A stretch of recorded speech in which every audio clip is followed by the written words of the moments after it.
Ya, terima kasih saudara, berjumpa lagi dengan saya Farida Malia dalam program Sapa Jateng. Kali ini dengan tema yaitu buntut dari penyegelan kantor DPW Jateng. Nah, PKS Jateng ya, maksud saya buntut dari penyegelan kantor DPW PKS Jateng. Nah, terkait dengan hal tersebut, kita akan bahas tuntas hal ini dengan narasumber yang tentunya berkompeten ya, yaitu Ketua DPW PKS Jateng, Bapak Muhammad Haris.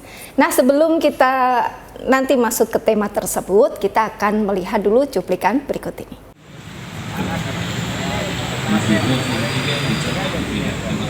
Ya, buat panganan itu dianu loh. Humas itu menyuarakan kebenaran, jangan membela keburukan, begitu loh. Kamu jangan sekali datang di sini. Kami muak.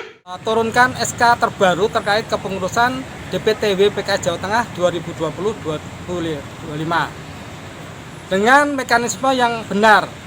Ada 8 nama yang diputuskan oleh panitia pemilu raya, 8 nama yang DPP itu hanya berhak untuk menetapkan. Ya ini ya, yang ada yang salah pengertian, berhak hanya menetapkan bukan mengganti. Tapi faktanya ada nama-nama yang masuk, berarti kan ada yang nama yang ilegal di situ. Menyikapi dinamika yang ada di lapangan, DPTW itu Dewan Pimpinan Tingkat Wilayah Partai Keadilan Sejahtera sudah mengadakan rapat pertemuan yang hasilnya disampaikan kepada DPP supaya silakan DPP memutuskan apa yang menjadi kewenangannya.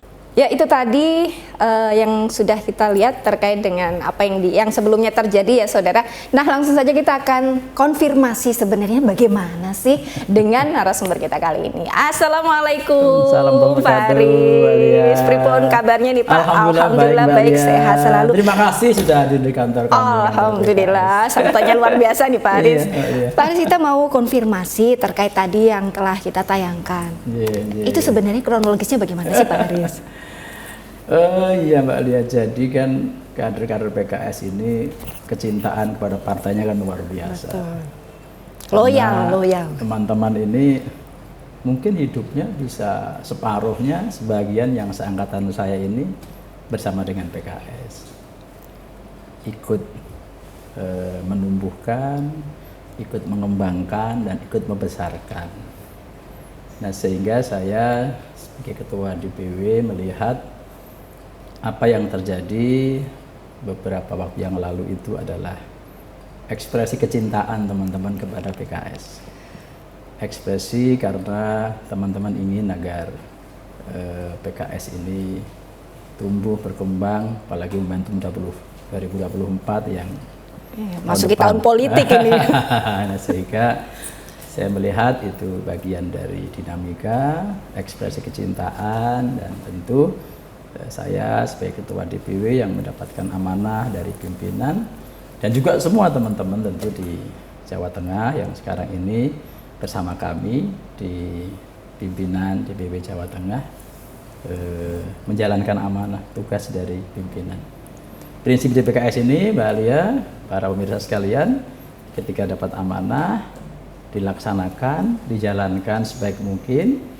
Ketika amanah itu tugas itu diambil juga legowo, selegowo-legowonya gitu. Oke, berarti pemilihannya sudah luber gitu ya Pak Haris ya, jujur gitu, sudah langsung, sudah tidak ada, sebenarnya tidak ada konflik sebenarnya gitu ya Pak Haris. DPP atau pimpinan di Jakarta yang punya otoritas untuk itu, dan saya juga tidak pernah menawarkan diri sebagai ketua, juga tidak pernah meminta tugas itu. Jadi ketika mendapatkan tugas amanah tahun 2020 yang lalu, akhir tepatnya tanggal 27 Desember 2020 yang lalu, yang setelah itu 2 tahun kena COVID, kami jalankan sebaik mungkin, sebisa saya mengerjakan untuk mulai konsolidasi, kemudian penguatan struktur di DPD, mesin partainya sudah mulai jalan ya Pak Haris ya. Di ranting, bahkan di korte-korte, kemudian persiapan-persiapan yang lain kami lakukan, komunikasi dengan partai politik, dengan ormas, tokoh masyarakat di Jawa Tengah kami lakukan. Karena apa? Karena kami mendapatkan amanah dari pimpinan petugas dari DPP, Dewan Pengurus Pusat, atau DPTP, Dewan Pimpinan Tingkat Pusat.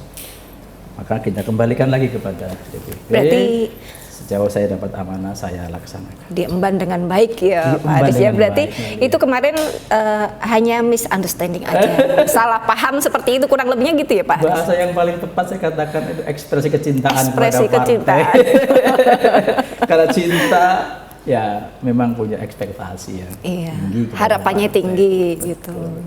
Tapi akhirnya sudah bertemu kan ini Pak Haris? Alhamdulillah agenda-agenda kepartaian berjalan dengan baik. Pada Alhamdulillah. saat rapat kerja nasional seluruh delegasi DPW hadir, 35 kabupaten kota di Jakarta juga hadir, mendengarkan arahan dari pimpinan, program-program dari pusat yang harus kita kerjakan di DPW dan di DPD. Termasuk juga salah satu keputusan Rakernas adalah Pilpres. Alhamdulillah diterima dengan baik dan siap untuk dilaksanakan di Jawa Tengah berikut 35 kabupaten kota di Jawa Tengah. Oke, berarti sudah clear ini kan, sudah ini ya, udah bertemu, sudah clear, sudah tidak ada lagi perbedaan seperti itu ya Pak Haris ya. Posisinya lagi karena mandatori kami ini diberikan oleh DPP mengembalikan sepenuhnya kepada Dewan Pengurus Pusat atau Dewan Pimpinan Tingkat Pusat. Gitu. Tugas saya bekerja menjalankan apa yang menjadi tugas dari pimpinan sebaik-baiknya, semaksimal mungkin, dan saya tidak pernah sekali lagi menawarkan diri atau melamar jadi ketua DPW. Saya dapat tugas, saya mengerjakan dengan baik, dan sekali lagi untuk kepemimpinan ya kita kembalikan kepada. Oke, berarti semuanya sekarang saat ini sudah dalam satu atap, Amin, sudah amin. sudah raket lagi Amin, gitu amin, nggih ya Pak Rabbal Haris Alamin. nggih. Oke, berarti sudah kasus yang kemarin itu kan sempat ramai itu Pak Oh, Haris gitu ya? di media kan ramai. Ini kantor DPW PKS Jateng kok sampai disegel. Nah, selama ini kan masyarakat nggak pernah dengar hal-hal seperti itu. Terus kemudian ada rame-rame seperti itu. Nah, kita tuh cari Pak Haris di mana? Kita mau konfirmasi. Nah, setelah tadi Pak Haris menjelaskan, kita akan menanyakan lebih lengkap lagi, lebih jelas lagi terkait dengan kesulitan PKS yang di Jawa Tengah ini. Tentunya usai jeda pariwara berikut ini.